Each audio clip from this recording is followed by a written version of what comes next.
Check out this beautiful space. So today we're actually going to walk through how I brought all the many pieces and factors into this space. And we're going to talk a little bit about why I used the landscaping the way I did, why I positioned certain water features the way I did. We're going to kind of walk through this entire space, and we're going to get a good feeling for why this space feels cozy and feels like a homey backyard. Come on in, let me walk you around this space. So the first thing you'll notice is this pergola, and the idea is you kind of have to like hunker down to get through to get into the space.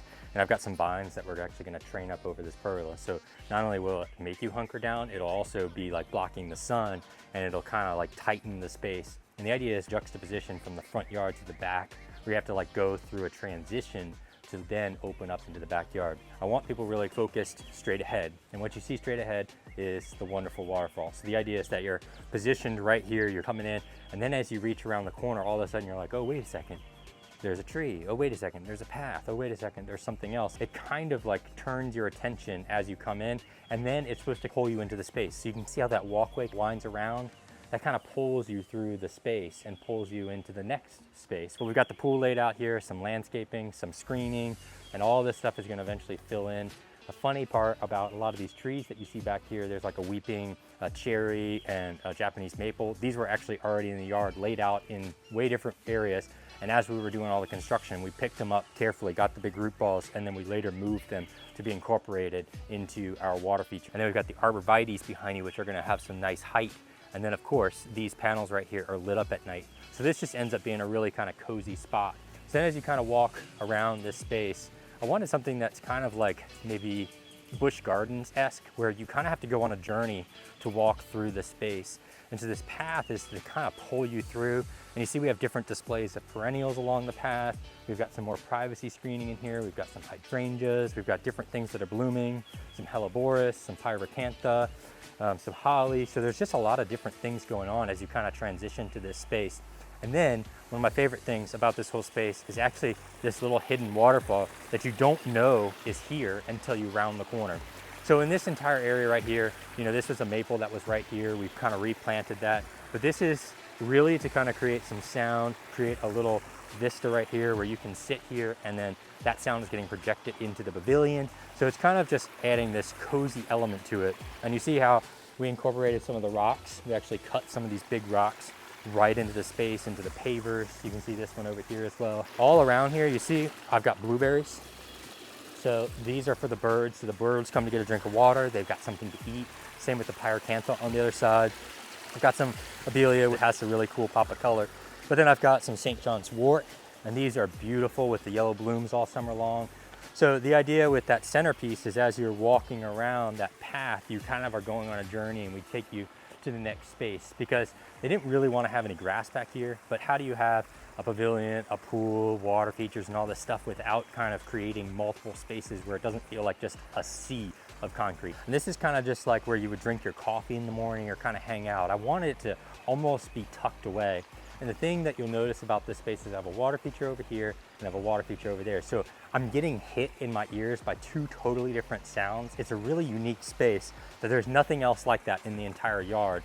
So we've got our massive kind of natural flowing waterfall back there. And then we have the more kind of like boutique and petite water feature right here with the large boulders, but not a lot of water flowing through them. You'll see how we kind of use these boulders to kind of craft this space.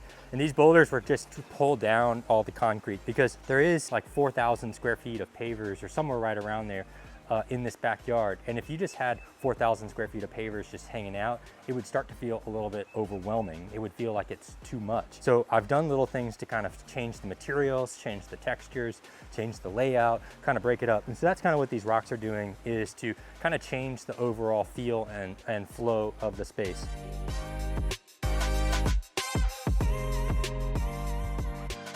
Now when we get up here, this is the fire pit. This is a gorgeous fire pit. Hey Danny, can you cut in a picture of this thing burning?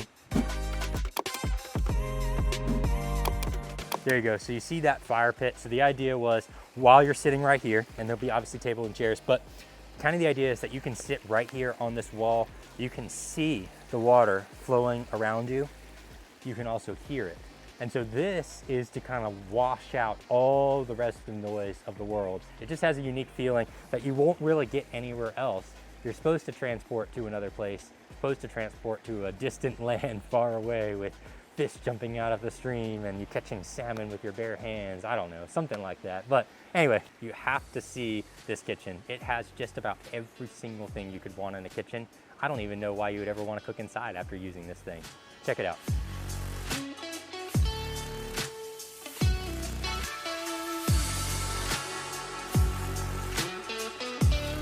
Very first thing that you'll notice is this bar. Check out the grain kind of running through this thing. It's got kind of a lot of different textures and flowing through here. So this is something that they actually had imported because they wanted it to have a particular view. Inside of this bar, we've got a fridge and we also have an ice maker on the other side. So these are plumbed, and we had to get like a special ice maker that has a pump that actually can pump that water back out into our sink over on this side. So there's actually a chase that runs underneath my feet connecting this to that area.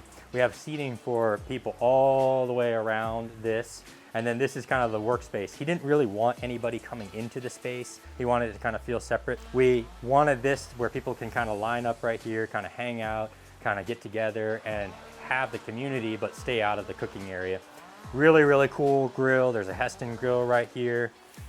We got a side burner for sauteing.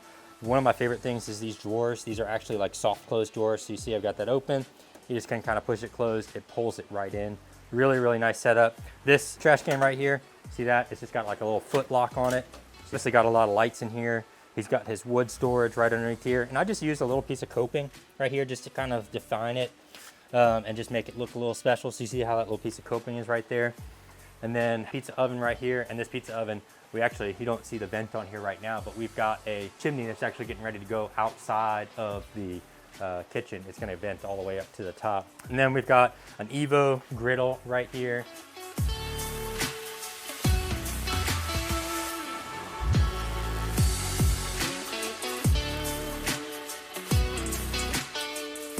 Absolutely epic. And then the sink, obviously, storage underneath, Rectech smoker, which I really, really love. If you haven't seen any of my videos on smoking or my outdoor kitchen, I don't have a massive one, but I do love Rectech features. If you guys want to check out some videos of my outdoor kitchen, check out this link right here. I love smoking and cooking food, and Rectech's one of my favorite brands. And then this last piece right here, this is actually a pot boiler. So you see how we had this step down? Step down is just for this, so that if you've got a massive pot and you're not like kind of on your tippy toes trying to look down into it. So that was an important feature for this outdoor kitchen.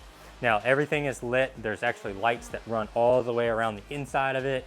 So this pavilion is really cool. Chad Bertrand built this for us.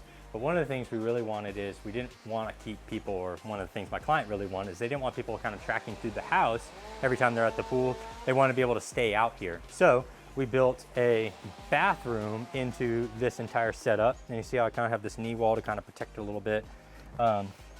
But there's actually a full bath and shower. So there's actually a full bath and shower in here, but we put it all in separate rooms. So somebody could come in here, take a shower, they could go to the bathroom while somebody's washing their hands. So the idea is that this is a very fluid space, that there could be 3 separate people in here and they would all have their own privacy. Now, fun fact is, behind this, that shed was actually kind of laid out somewhere in the middle of the yard, and we actually picked that shed up and we put it right as close to the property line as York County would allow us. And then we even had to move the fence back a little bit right to the property line as much as York County would allow us. But then we made just like a little prep area right here. And so you can kind of see this is just kind of a setup where, you know, you got something that you want to clean, you got something you want to prepare, this is where it can go.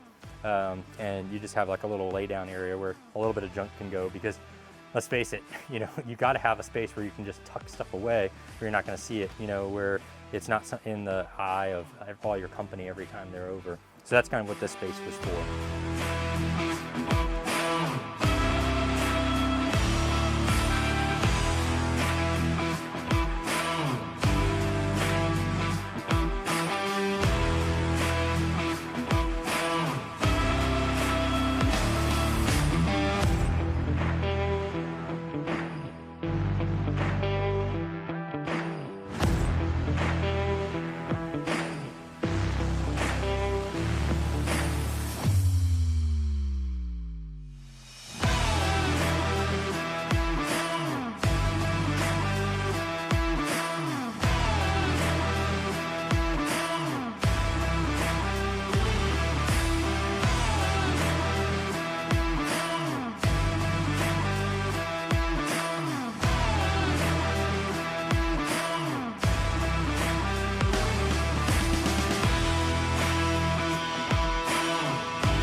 even has an ice maker.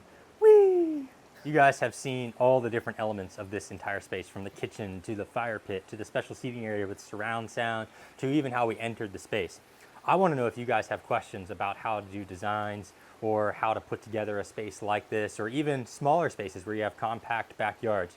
Post some comments down below. Let us know what you're thinking and what your questions are, and we'll post reels for you guys walking through some design elements or some concepts and help you guys out. Thanks for watching. Get outside, my friends.